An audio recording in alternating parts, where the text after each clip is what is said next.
Working within the World Trade Organization system, we're not actually working within it because they recommend against these tariffs. So having said that, currently your views on the tariffs, of course, are very focused.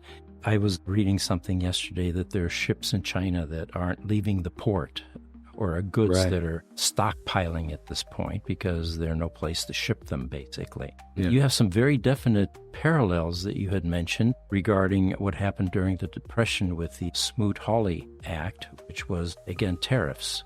Yeah. And Janie, who's in the audience, by the way, the folks can't see her, actually Googled this and used AI. She found out, she asked basically, what were the differences between the SmootHolly imposed brand of tariffs and currently?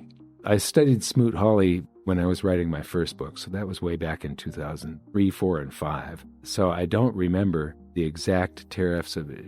Well, actually, I can tell you. All right. Okay. The first thing about SmootHolly was that, and it was invoked by Congress rather than an executive order. Okay, so this is 1930, right after the 1929 crash. And what happened here is the actions of both the Federal Reserve and the U.S. government turned what should have been a severe recession into the Great Depression. And SmootHolly was a key factor in doing that. Go ahead. I'm sorry. At that time, averaging about 40% on 20,000 imported goods. Today, they say the tariffs tend to be far more targeted, unlike back then.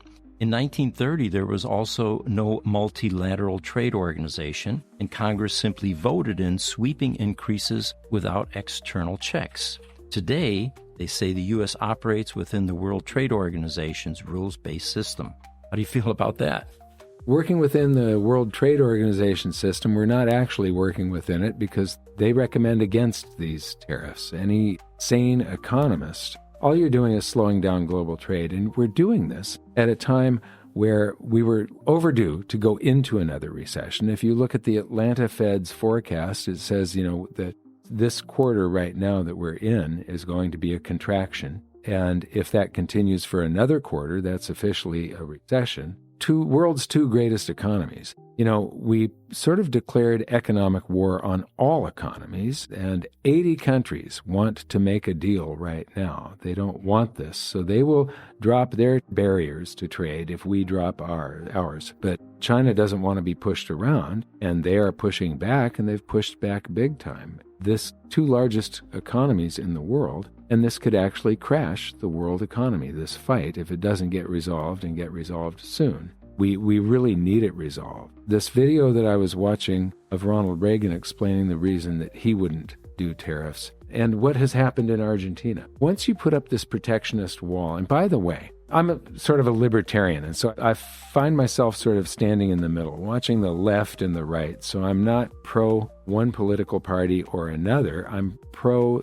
the least amount of political intervention in the economy as possible. But Reagan was saying, and this is exactly what happened in Argentina up until now, you put up these protectionist barriers, and your own industry doesn't have to work as hard and compete, and you end up with lower quality goods, couldn't compete on the world market because they've been protected. It makes business lazy and less nimble. When a company is competing in a free market, you got to try things all the time, and it's almost like an emergency. You got to do it now. You got to cut costs. You got to make a better product. You've got to serve more people. People get rich in capitalism not because they're hoarding anything, but because they serve the maximum number of people and they make the best product at the lowest price. That's what capitalism does.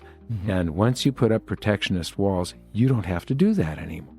And you become uncompetitive in the global markets. And that's what happened to Argentina. And now we're seeing a turnaround of that. When Milei took office in Argentina, they had already gone into a recession.